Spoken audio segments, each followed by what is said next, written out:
It's weird, right? You would think that of all people, they would be pro-mask. They are the one group of people who have been most interested in flattening the curve. Okay, on with the show. We have 3 rounds of stupidity to get through. I hope all of the guests brought their facepalm protection. And first off to Team Red and Wolfie6020. Wolfie, thank you very much for coming on the show. Oh, thanks for the invitation, Craig. I look forward to it. No worries. Congratulations on your win of $100,000. What did you spend your money on? Well, he got me another 50,000 subs, so that was something. Yeah, so when I first kind of came into the Flat Earth community, there was the whole thing with Wolfie6020 had responded to a challenge from a Flat Earther called Flat Out Hero, where he said, you've got to plot a flight route, you know, using a globe, and Wolfie did it exactly. And, you know, I don't think anyone expected the Flat Earther to actually pay the money, did they? No, I definitely didn't expect it, but it was just such an easy thing to do, and you know, flight planning is right up my alley, so I just couldn't resist. Considering you're a pilot, yeah, absolutely. Right, yeah. So thank you for coming on the show. You get to choose first. So what we got 1, 2, 3, or 4. 3. 3. So, Let me know if my camera freaks out. further ado, on behalf of the Supreme Council and my highly esteemed and distinguished colleague who has been knighted, Sir Nathan Oakley, it is my honor and privilege to present the only model of the Earth that has seen the light of day over the past 4 years. Oh, God, no. There is super intelligent Flat Earther Quantum Eraser talking on Nathan Oakley's Flat Earth debate show, about to present the world's first Flat Earth model. But what stupid did he say next? What did he present?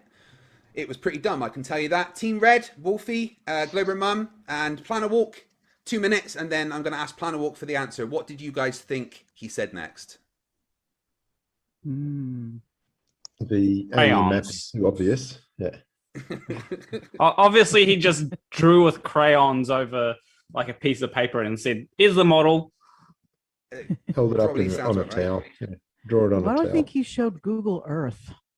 Well, that would be a globe. It would be very strange if he showed the actual it was definitely some type of projection. Yeah, definitely one of the projections of the globe, but I don't know. Isn't that what all flat earthers are doing, though, projecting? Yeah, absolutely. But there's just so many of them. Oh, yeah, they're very good at it. You could present one and nobody's ever seen it before. You know, when you actually look at how many projections there are, there's some that you just look completely unrecognizable.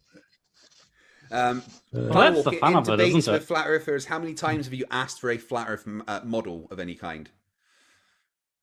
I've kind of stopped doing it because they just never actually give you one. That's right. They never do. Yeah. My recent debate on modern day debates against Iger TV, the entire premise of the debate was I was going to bring a globe Earth model and he was going to bring a flat Earth model, and then he showed an ODD rap video for his opening statement. It was fantastic. Best It was model an I've ever ADHD rap video, you mean? Oh no, ODD. I see. I remember them. Yes. Okay, right. I Team started Red. asking more. I started asking more for models because I know they can't do one. It's like a very easy checkmate. Just show me a physical model that explains the equinox, and that's it. That's the end of the conversation. Well, the model's also very important for flight planning, right? Yeah, absolutely. Like Yeah, you don't absolutely. just need to know the geometry of the world. You need to know about why there's certain winds in certain areas and things like that. Fuel Absolutely. consumption. And the whole basis of a flight plan is you work out a distance, you work out a track, and a great circle track is constantly changing true course. And the flight plan shows all this, and it's all based on spherical trigonometry. And how the flat earthers can get around that is just simply not understanding. That's the only way they can or going get around it. nuh which is the usual response I get. Yeah. Yeah. Okay, Planet Walk, you are the captain of Team Red, so the final decision falls to you.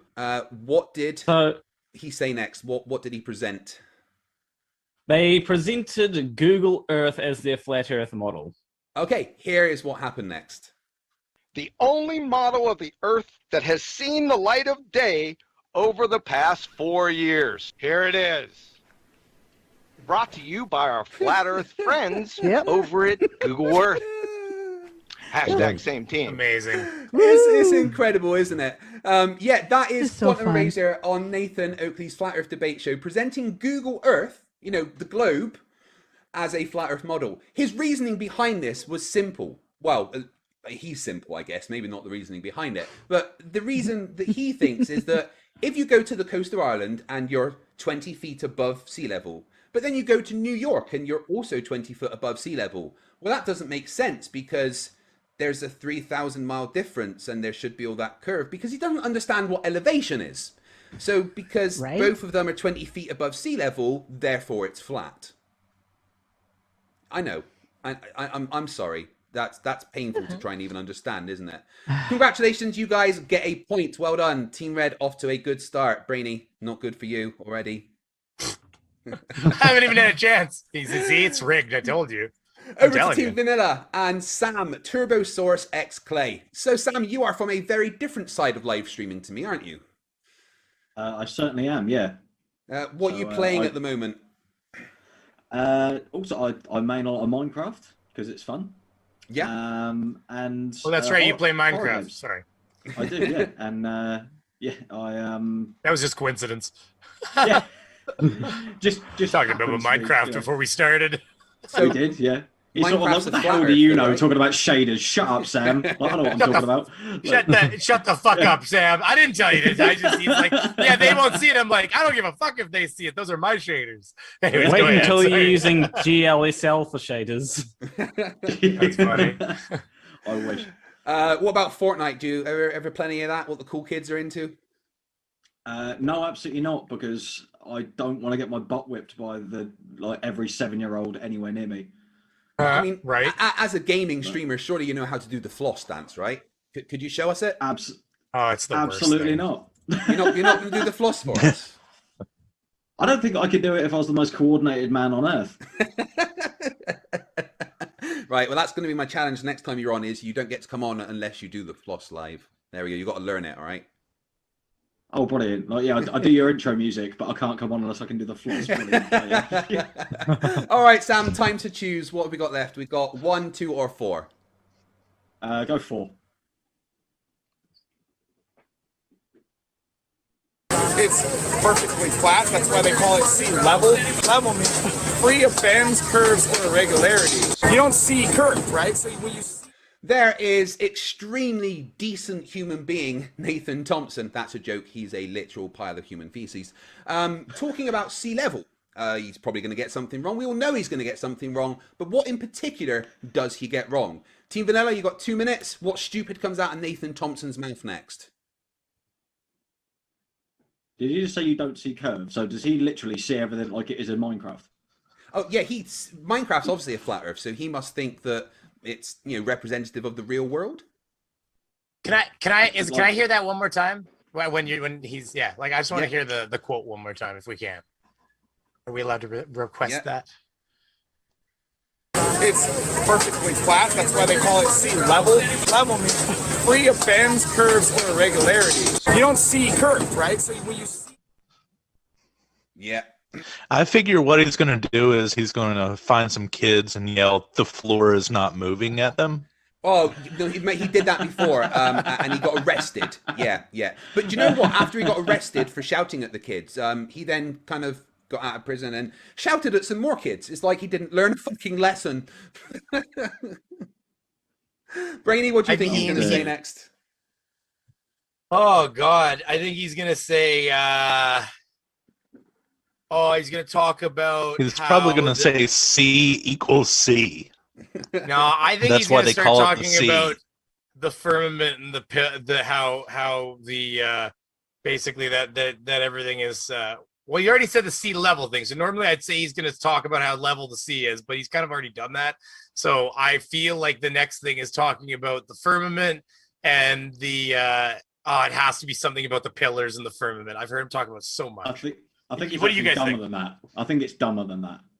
Okay. I think I think he's literally going to say that the reason you call it the sea is because it's so flat you can see so far into the distance. Okay, because there's that, or there's a whole just equals like SEA. because he said the sea level thing, so we can't be being set up for the whole like sea level. Because I mean, he kind of already said that. It feels like it's too easy. I don't know. All right, they call it sea level, not sea curve. Okay, right. They call Greeny. sea level, Captain. not sea curve. Okay, you know what? Is that what we want to say? What do you think, Turbosaurus? Is that what we want to go with? Are we going? I think. I reckon he's that dumb. Okay, let's we're do going it. Well, what- we're going he what makes, Sa- that's we're a going with claim what he Sam makes, said, so. are we? The Yeah. because you can see too far. Yeah, sure. Let's go with Sam. I like it. Okay, here's what was said. You don't see curve, right? So when you see, you're seeing straight on. So it's kind of redundant to say sea level. That is kind of an oxymoron. It's the sea. That's why you can see so far. That's right. Holy shit. It's the sea because you can see so far. Congratulations, Sam. The one out of everybody here who's got the least contact with flat How earthers, did you and manage you get to the point. get that so dead on? That's awesome. Well done, Sam. Oh my god. That's so Okay, good. so yep, that's 1 point each so far. Well done. Back to Team Red and over to Glober Mum. Hello and welcome to the show. Hello, thank you for inviting me. No worries. So you take a little bit of a different approach to me when you talk about flat earthers, don't you? Tell us a bit about that. I don't call them idiot. Well, I do call them idiots. Okay. Democrat. I mean, one of them you would at least call an idiot. Yeah, I've called I think 3 or 4 of them idiots. Yes. Okay, there we go. There you go. So I'll be full disclosure honest. I'm a little nicer. I don't try and bully and call them names, and I just call out their stupidity as far as their content and their behavior, and use their words against them in the case of Daniel Pratt and Nathan Thompson. But I'm a kinder, gentler debunker. But you do agree flat earthers are idiots, right?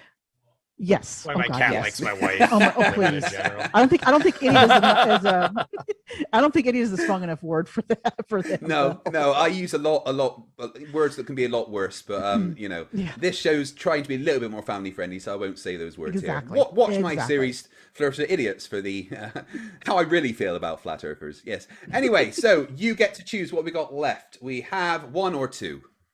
Ooh, let's go with 1. Oh, flat earth researchers, debaters, and debunkers. No. Here's a little thought experiment and some real physics. There's the sun, okay, and we are told that the earth rotates to make the... There is flat earth debater, debunker, and researcher Phuket World, otherwise known as I miss Gigantor, him. the biggest flat earther on the flat earth, talking about real physics. But what stupid does he say next? How does he get the rotation of the earth wrong? Team Red, you have 2 minutes. Over to you. Does he say that all physics are fake and then tries to oh wait, that's a different flat earther. I think this one he displays how if the sun were to Earth would rotate and he picks up the table and the can rolls off. Possibly. Do you remember something like that or something? Yes. Yeah, I think he'll just say something like perspective is the imaginary Perspective. curve. Yeah, that too. That's his favourite saying, and I've got to be careful here. I've got a bit of a truce with Nick at the moment, so I'm never one to break. I'm never one to break a truce, so I'll just go with. He'll probably say perspective is the imaginary curve. Yeah, he's never asked me for a truce, so I can be nasty to him. Nick, you're an idiot. I agree. I think there'll be something with perspective in it. Yes. Planner? Yeah, it's definitely something to do with perspective, but I can't help but see that Candia. It's like he is going to tip up the table or something. Like I'm really yeah. Do we want to go with what about perspective and tipping the table? Maybe he does. Yes. Maybe it's a double whammy. I think so. Well, yeah. Okay. Let's go with final answer, Planner. Let's say that. Okay, he tips the table to try and explain how perspective works, and the can rolls off. Okay, right. Here is what actually happened. And we are told that the Earth rotates to make the sun set. So I've got a little table here, all right, and there's a can here. So what happens when the Earth tilts so that we see a sunset? Adorable. Damn, that was so stupid.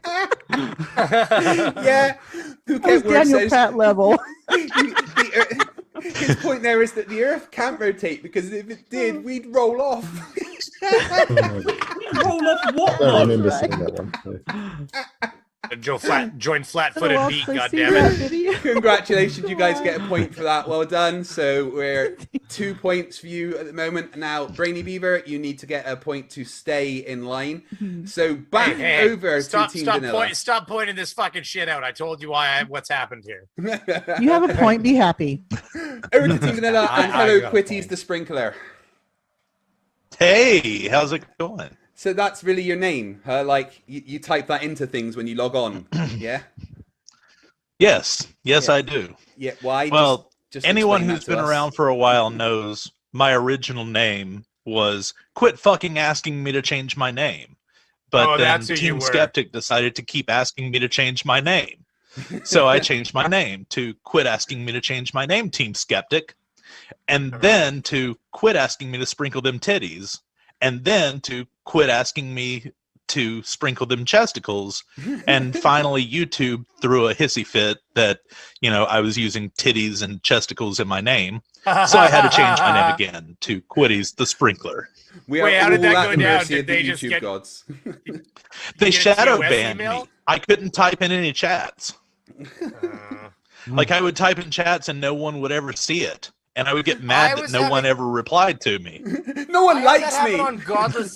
That basically happened on Godless Engineers, and he even checked his ban list, his hidden list, and he kept getting. He's like, "Man, I swear to God, you're not in there." And he's like, "Here, I added you to the approved users list." And only at that point was I find I'm like, "Can anybody see me?" They're like, "Yes, we can see you." I'm like, "Praise the Lord." Praise the Lord.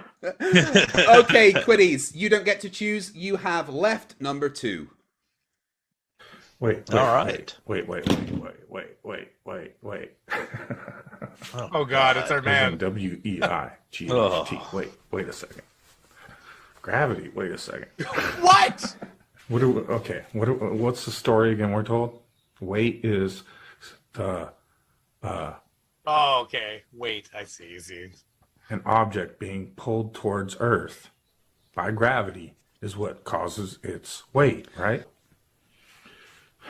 What goes up must come down, right?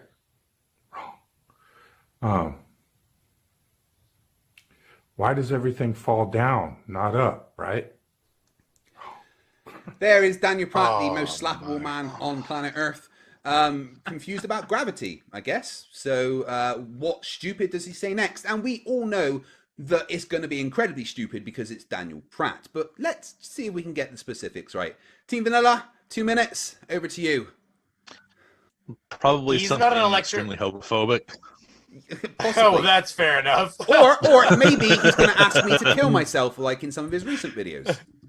Oh no, they demonetize Hey, listen, they demonetize creators who respond kindly to those things. Absolutely. You can't talk about that. So Sam, in your time let- with streaming video games, how many times have you had people tell you to go and kill yourself? I mean, in real life or in the game? Because in the game, it happens quite a lot. Like, Well, yeah. I imagine the 12-year-olds that you're headshotting and like, yeah, I've screwed your mum. Go kill yourself. Like, please hit Alt F4 as if everyone over the age of 11 doesn't know what that does. No, so he actually goes around telling people to kill themselves because he's an idiot and they don't agree with his really- He says that I support Yeah, he the did. pedophilic, satanic, Luciferian agendas that rule the world, and I should go and kill myself. Yeah. Ah, right. Yeah, I mean, it makes perfect sense, and now he doesn't understand gravity. Okay, Yeah. it's all linking. It's all linking. Okay. So what do you think he says so next? He thinks things can fall up, does he? Probably. He's extremely Well, stupid. it's got to be something about density. Something about because density? he Well, it's doesn't gonna be- believe in yeah. gravity. Well, the problem is, I was about to say, I don't believe he's an electromagnetic earther.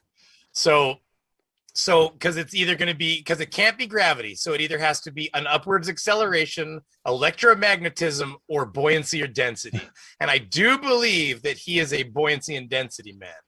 So I think he's going to say buoyancy, and I personally think it's going to be a buoyancy and density causes something. That's why like the object in your hand is heavier than the air around it, therefore like is more dense than the air around it, therefore it falls. Of course, not understanding the difference between weight, buoyancy, and density, and they just don't get the, because but like let's face it, there's always less pressure on top of an object than there is below it, even if it's by a very small amount. So by rights, if that's true, then we should be able to just unstrap airplanes from the ground and watch them go up. Yeah. There's That's many the things reality. he can't do, understand maths, physics, tie shoelaces. But final answer, Brainy, what did he say next?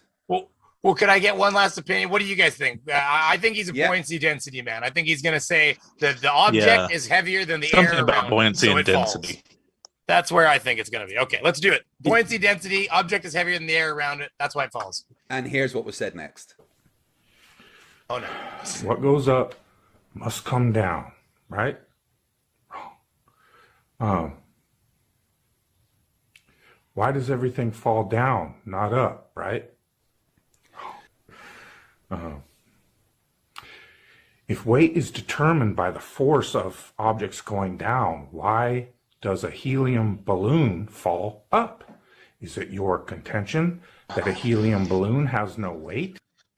Yeah, the classic Flerf 101 of not understanding buoyancy, density, helium, how to go outside without getting run over. Wow. Daniel Pratt is really, really dumb and a horrific human being. Congratulations, though, Brainy. You keep up with Team Red and managed to get 2 points for Team Vanilla as well. So at the end of round one, the scores are equal. The secret is that I actually Tanya Hardinged Reds' kneecaps recently. You guys haven't heard about it yet, but you're going to be hearing soon. There will be a tweet from the emergency room. He doesn't know that it was me yet, but it's going to be a surprise. Wait, so you broke into my basement and kneecapped Reds? Yeah, that's what happened. Actually, you should be aware that I left some vanilla places for you. He's already kind of malnutritioned and a bit dehydrated because I keep forgetting to give him food and water. But anyway. Yeah, when's the last time you rinsed out the basement, too? Yeah, that's right. Right, round two is called Captain versus Captain, where the two captains go head-to-head, pretending to be as dumb as a flat earther. They are responsible for inflicting their own head injuries to achieve this. I will read 5 things that can be statements or questions, and the two captains have to respond to me as though they were a flat earther. I'll decide who is the best and give them a point, with 5 points up for grasp. Now, each team captain has 5 tributes, but as Reds isn't here today, I'm not going to let any of them be used and force Brainy to do it against Planarwalk. Right, so here we go. 5 points up for grabs. Answer me as though you were a flat earther. We're going to start with Planarwalk. Planarwalk, I was looking at Google Trends and it says the interest in flat earth has dropped 37% over the last 2 years. I'm not prepared for that. He is dumb, but he's not a flat earther, is he? Eh? No, but not being prepared is. He thinks the flat earthers are dumb too. He does. Okay, right. Brainy Beaver. I was looking at Google Trends, and it says the interest in flat Earth has dropped over 37% in the last 2 years. You know what? Interest in flat Earth dropped because interest in finding one's own elbow searches increased. And that's more important than flat Earth. There's that. Well, maybe I missed the topic. I thought we were supposed to respond like a flat earther. Oh yes, yes you are. Okay. Come on, Brainy. That was a very good act as a flat earther and not understanding. I've been lost in my ADHD. I didn't even. You know what? That was all in character. I didn't even bring up the subject.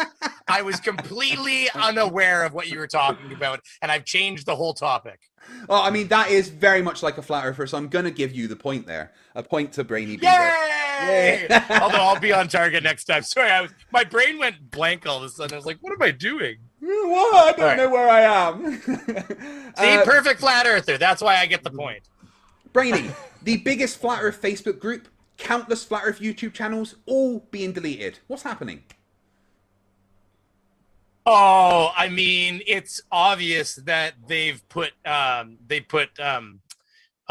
radio isotope chips into our blood, and then what's happening is this is how they determine that we're accessing the internet. And of course, they don't want us accessing the internet, and they target our channels using actually they use rays from the Starlink. That's actually not for internet; it's for finding. Like basically tracking individual humans and like monitoring us. That's why you're seeing flat Earth channels going. I'm telling you right now, they're onto us and they're coming to get us. The truthers, I mean, you've convinced me. But Planet Walk, what about you? The biggest Flat Earth Facebook group, all the Flat Earth YouTube channels all being deleted. What's going on? It's all the gang stalkers. They're all reporting us. But here's the thing that they're not telling me. They're not telling me, or they're not telling us, that it's actually you, FTFE. It's you. You're the one that's taking it down. You working for NASA. You're working for YouTube. You're taking my channel down. And it's got to stop. Everyone go report FTFE. I've had that said to me many times by Flat Earthers, so I'm going to give the point to Planet Walk there. Okay, third point. Planet Walk. So there's no evidence of the Earth being flat. There's not one measurement or experiment. Why is that? No, you're wrong. That's a pretty good Flat Earth answer. But Brainy, what about you? There is no evidence of the Earth being flat, not one measurement or experiment. Why is that? I mean, it's obvious, isn't it? It's because you've been lied to for the entire time. I mean, listen, Rob Simmons himself said it best. It's CGI, like it is Photoshop because it has to be. It's because that's why they're all different colors. Have you not noticed? I mean, I think it's a conspiracy that my right eye and my left eye see different colors. It's all part of trying to confuse us so that we don't know, we don't know anything. We don't know anything. You know what? They're controlling all the information, FTFE. That's they want you sheeple to know. You know, they know what they want you to know. The conspiracy takes it. Brainy Beaver with the point there. So, Brainy, no advancement of humanity has ever been thanks to a flat earther. Why is this? Oh, that's absolutely suppression of the real sciences. I mean, the reality is that there's no room in the pharmaceutical industry for in the pharmaceutical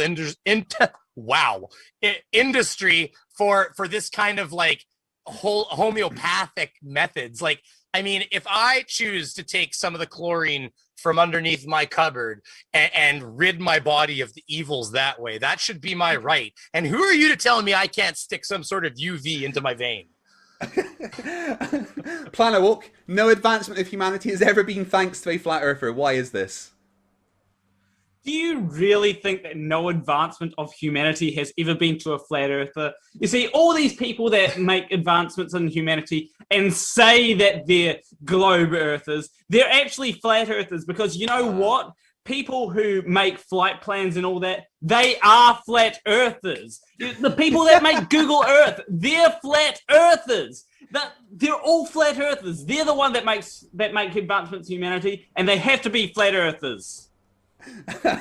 Planet Walk gets the point there. Math works. Again, I've heard that from many flat earthers. Final point up for grabs here. Planet Walk, is there any chance that you could be wrong about the Earth being flat?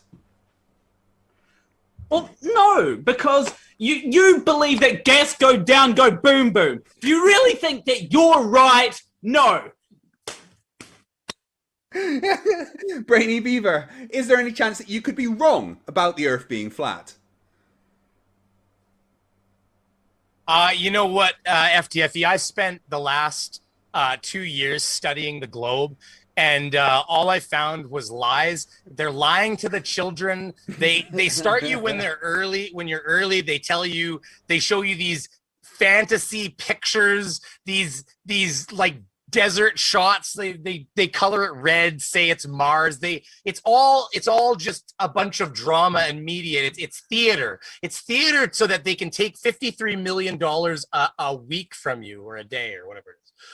I mean, that was very much like a flat earther not answering the question. So point to Brainy Beaver. And at the end of that round, the points are 4 points to Team Red and 5 points to Team Vanilla. I think this might be the first time in the show's history that Team Vanilla have been in the lead. Yeah, awesome. I congratulate the team so far. They're doing good. The other team. Sam, you must We'll be a good still hunter. learn. Slotting. I can hear it. All right. But we're not done yet. Grabbing my FTFE. Yeah. Here you go. Yeah, cheers. Thank you. Yeah, sorry, I got the scores wrong. Team Red are actually in front of about 12 points, actually. It's amazing. And round 3 is called What's in the Flues. I will show the teams a Flat Earth News headline with part of it blanked out. The teams have to figure out what has been blanked out. Same as before, I'll ask a team member to choose. They get the blanked out headline. The team gets 2 minutes to figure out what is blanked out before the captain gives me an answer. First up is Team Vanilla and Quitties the Sprinkler. Quitties, who is the dumbest Flat Earther and why? Oh, God. That's a tough question. I really like the flat earthers that show up in chat, the Gary Y. Bengas and stuff like that, because they have no idea that we're all just laughing at them. They're trying to convince us that the earth is flat, but we're just laughing at them. But really, I have to say JM Truth, because he's, unlike most flat earthers, he actually believes that the earth is flat. Yeah. And he thinks that his degree in pamphlet making somehow gives him authority over everyone to talk about any subject that he wants to, and he's the only person that can talk about that subject. So, JM, whatever happened to that 20-second discrepancy? It's amazing. You didn't even look at the video. You can't pan 9 miles. Can't pan 9 miles. That's no, right. not at all. Oh my God. Oh. That's a good answer. JM is definitely one of the dumbest. My debates with JM have always been. I see what's happened. Dumpster fires of legendary proportions. Right, you get to choose first, Quitties. We've got 1, 2, 3, or 4. Well, 3 equals 33 according to 33 UC, so let's go with 3. Roger, roger. So, the headline is... We met the Bristol Flat Earther concerned for what? What is blanked out there? What was the Bristol Flat Earther worried about? Team Red, or Vanilla, was that? Yeah, Team Vanilla, you have 2 minutes. What do you think? How to tie his shoes? Concerned about how to tie his shoes, possibly. Sam, what do you think the Bristol Flat Earther is concerned about? There's too much curvature in the word B. B's a letter. Oh, yeah. I'm not sure. What do you guys want? What do you guys want to go with? What do you think, Somebody else Brainy? pick. Come on, you've got to think of something. So, say it one more time to me. I was trying to fix my screen a bit. Bristol Flat Earther is concerned. Something, something, something. What's he concerned about? Oh God, he's concerned that the government is tracking his whereabouts. I mean, they're all conspiracy theorists. Is Level Earth Observer from Bristol? No, I don't think so. I hope Because I not, figured anyway. he'd be concerned with how to operate a crane. Yeah, it does blow my mind that they put someone like Level Earth Observer, who is one of the nominees for Dumbfuck of the Year 2021, in charge of such massively heavy equipment like a crane. I guess you don't actually need to be intelligent to operate those things. But Sam, you I know guess me personally. buildings and are always flat and level. Yeah. If you build Sam, you know me personally, and I'm from Bristol. So if I was a flat earther, what would I be concerned about? I mean, everything. You'd literally be afraid of everything. Yeah, I mean, if everyone was telling me the Earth was not flat, that would mean they were all liars. So I would be terrified of absolutely everything. You're right. Okay, though. I mean, he's probably just. Sorry, go on. I was like, he's probably just terrified that the Earth might actually be flat, and he's actually got to come up with some evidence. Yeah. Oh, evidence. No, flat earthers are all terrified of evidence. You see, when I ask flat earthers for evidence in live debates, they rage quit and then block me. Oh, you want me to prove something? Oh, you're just a shill. Oh, There's already a website They just for say live water baits. never curves. It's actually very popular. And that's it. Okay, Brainy, what do you think the Bristol flat earther was concerned about? Oh shit! How do I know what you British limey tea drinking bastards care about? He was concerned about. He's laughing his ass off. I don't fucking know where. Hey, I have no understanding of any news stories in this at all. I think that he was concerned that healthcare would not provide to flat earthers. Maybe your NHS wouldn't provide for him. Is that your final answer? What do you guys want? You guys pick. Somebody here. I behoove Turbo Rex or whatever the hell his name is. Turbosaurus. Turbosaurus here. You pick it, buddy. It's on you. I'm deferring to you. I don't want to be in charge. I think you're just concerned with proving the Earth is flat.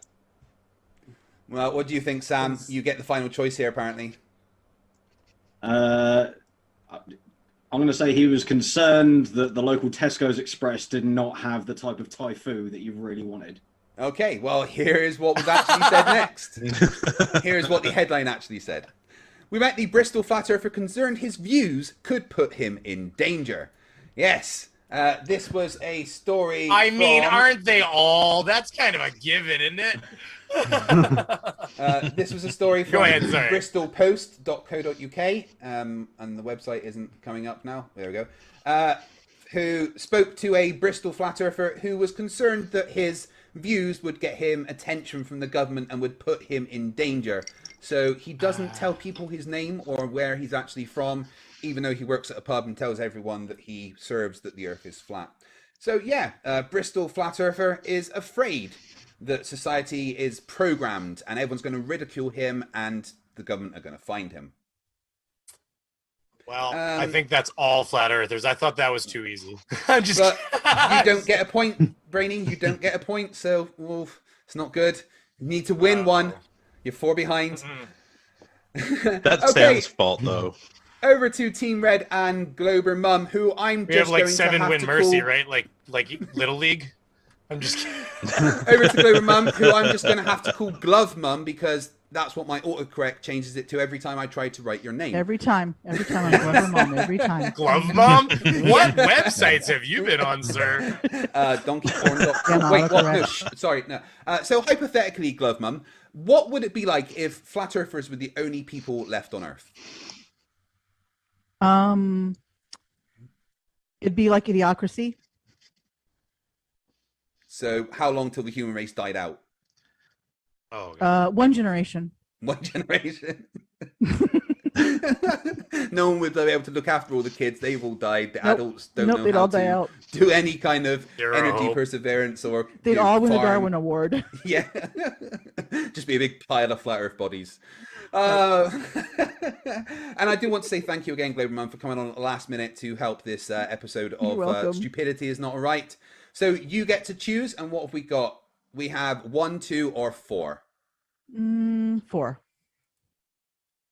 Okay, the headline is Flat Earth Theory said, latest outrageous Flat Earth Theory says what? Latest outrageous Flat Earth Theory says what? Team Red, 2 Mars minutes. is flat. What do you think? Oh, that's Mars a is long flat. one too. Mars is flat, says Wolfie. That Mars is flat. Yeah. I think that in a few generations, after Elon's managed to get to Mars and stuff, in a few generations, people that are in Mars, living in the domes, would be like, you're just an idiot telling me we came here in spaceships. Clearly, we have to live in enclosed environments because gas pressure needs containment. Mars is flat. So, yeah, that's going to happen because humans are stupid. Evidence. Well, it's going to work less well on Mars because the Mars atmospheric pressure is like way lower than on Earth. 1% of Earth's, yeah, definitely. But Glober Mum, what do you think they said? What was blanked out in the headline there? What was the headline again? I had to. I need to It's look at not it just one me. ADHD is rife. The headline is latest outrageous flat Earth theory says what? So what's blanked out there? Something about a hollow Earth, or geez, something about maybe a hollow Earth, or that NASA's covering up a hollow Earth, or something like that. Okay, what about you, Wolfie? What do you think? What's the latest outrageous flat Earth theory? It's not the latest one, but Australia doesn't exist is one I've heard a few times. Well, we all know that's true, right? Australia's just like a little island off the coast of Florida where there's a bunch of I'm just a actors, yeah. bot. I'm just a bot on the internet. Absolutely. Well, yeah, I had to upgrade my NASA status to be able to get your bot on the show. I mean, I didn't have a high enough security clearance. You only get the Wolfie.exe once you're level 9. I was only level 8, Yeah. so yeah. I Australia think being that- fake is a good one. I actually think that what this could be is that the newest flat earth theory says that there isn't a dome and the atmospheric pressure is instead caused by unicorn farts. And obviously it was Riley that came up with this one. So I like Just a number. It doesn't matter what it means. Could be unicorn farts. Yeah. All right. What do you guys think? Final answer. What is the latest outrageous flat earth theory? What's it saying? I actually remember seeing a headline or something that said that Earth could possibly be a donut, and it was a flat earther that was saying that. Really? Yeah. Is that what you want to go with? Something to do with 5G. Wolfie Yeah, so says 5G. I think we'll go with the donut one. Okay. Earth could possibly be a Earth donut. could possibly be a donut? Here's what the headline actually said. Latest outrageous flat earth theory says Australia is fake, and if you think you've been there, you're wrong. So, should have gone with Wolfie's one. Yeah, Should have gone with Wolfie's. Wolfie, you're absolutely right. Australia is apparently completely and utterly fake, and anyone that you've ever flown there in your plane was wrong. How does that make you feel? Yeah, absolutely. Oh, it makes me feel ecstatic because it means we'll get less tourists. And walking around the city for the last 6 months has just been a delight because it's just empty. You know, now you can quit paying taxes too. You know, Jared and all them have been telling us how fake Wolfie's been this whole time, and you know what? There it is, the evidence. Yeah, absolutely. I don't know Jared so much. We go to but, a place called Darling Harbour. We go to a place called Darling Harbour quite often. It's right in the city, and there's beautiful fountains and cafes and everything. And it's just deserted. And, you know, that's the highlight. That's the main tourist area in Australia. And because we're not accepting international tourists, it's completely deserted. I think everybody secretly prefers it like this. I mean, I've never understood why people go to Australia as a tourist anyway, because isn't like literally everything in Australia trying to kill you?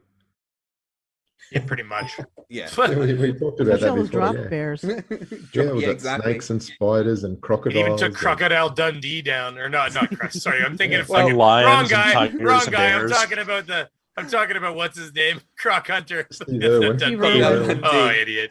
All right, anyway, unfortunately, no point there for Team Red either. So back over to Team Vanilla and Sam. Sam, tell me how many pillows did you have to sit on to reach your PC and be in frame like that? I didn't have enough, so I had to basically find a bunch of old like yellow pages and like substitute some of them for that, which is probably why I'm a little bit off kilter because it's hard to balance at the same time. So I have mentioned before that Sam and I are friends in real life. We met before I'd even thought about YouTube, and he did the intro song with his band to my what all my videos I put out. So Sam, as you know me in real life, this is your opportunity to embarrass me on the internet. You've got umpteen videos and 45,000 subscribers, and you do it on a daily. I don't need to say a word. So I just embarrass myself, is what you're saying, just by being online. Yes. I mean, you're kind of right, actually. We're here for. I am looking forward to COVID and stuff being over, because the last 2 times that Sam and I were supposed to see each other, one was supposed to be at his wedding, which COVID went, no, not happening. So we didn't get to see each other then. Yeah. And then Sam had booked some time off work and was going to come up and stay at my place in Scotland. And then like 2 days before he's due to arrive, lockdown happens. So I can't wait till this is all over so we can actually see each other again and I can hold you in the palm of my hand. I cannot wait to give your thumb the biggest hug it's ever had. Okay, you get to choose what we got left. 1 or 2? Let's go with number 2. Okay, the headline here is Flat Earth Society to meet at blank. Flat Earth Society to meet at blank. Where are the Flat Earth Society going to meet at? Team Vanilla, can you get a point? Over to you. Can I just right next to a giant globe? Say something. Yes, Planner. I just want to say, for a second, I read that as Flat Earth sobriety. Yeah, if flat earthers were sober, there wouldn't be flat earthers, right? What do you? Okay, Team Vanilla. Flat Earth Society to meet at what? It's got to be something completely contradictory, isn't it? So it's going to be like the least. So yeah, but you expect them to meet near a giant globe Near or a under giant the globe. giant globe. Flat Earth Society to meet at the Daily Planet Global Conference. The Daily Planet with Clark Kent. Oh, I'm trying to think. What have I told you about that, Brainy? Don't ever try to think when you're on my show. It's so hard. I- But that's what she said. But you yeah. make it look so easy. We can literally hear the hamsters like running around. Flat Earth Society to meet at Elon Musk's house. I'm trying to think of what would be fucking hilarious though, like where they could meet. That would be like A trailer park. I mean, that's Fire usually, Society. That's usually no, that's where they they're came meeting, from, no, I think, no wasn't offense it? to people.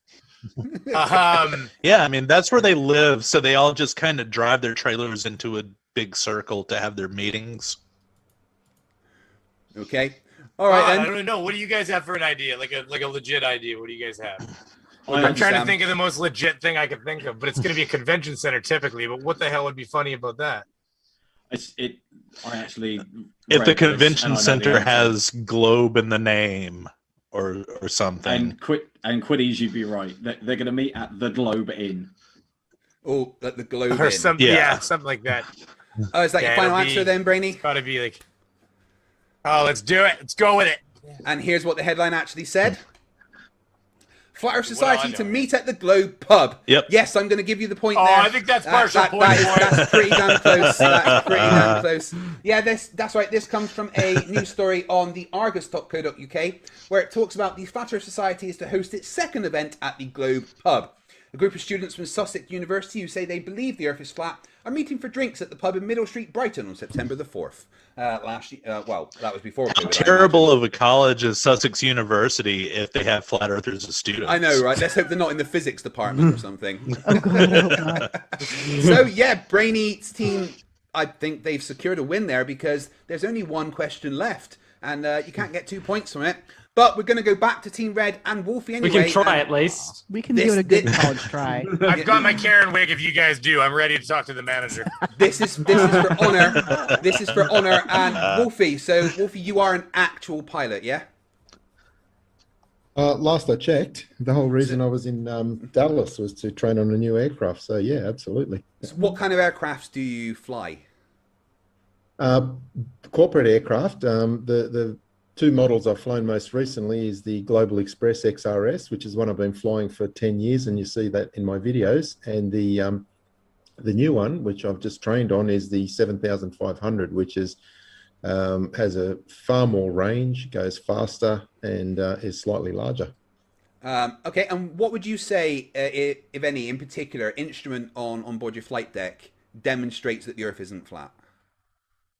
Well, the head-up display, for starters, it shows the exact position of true horizontal from the pilot's eyes, and that is how the attitude of the aircraft is set. Whether you pitch up or you pitch down, your pitch indication is referenced to true horizontal. And when you're looking at that, the actual Earth horizon at high altitude is several degrees below that. In fact, this particular instrument has a indication called a velocity vector, and that accurately shows the direction of the aircraft. And to fly level, you put the, and by level I mean remaining at the same altitude above the curved Earth surface, you put that velocity vector on the horizon line, which is directly horizontal from the eyes. If you put it on the actual Earth horizon, you're going to be descending at about 2,000 feet a minute. So I think that's probably one of the most obvious indications of the globe. Then you have the flight management system, which is all based on spherical trigonometry for every single waypoint in the flight plan. And how does it make you feel every time a flat earther tries to tell pilots that they don't know how flying works? At first, I just couldn't believe it. I just find it was just so ridiculous. I was like, this has to be a joke. But when you realise that they're actually serious, the words Dunning-Kruger just come to mind every single time. It's like you just have, they literally don't know what they don't know. They Don't you just mean don't know Dunning-Kruger?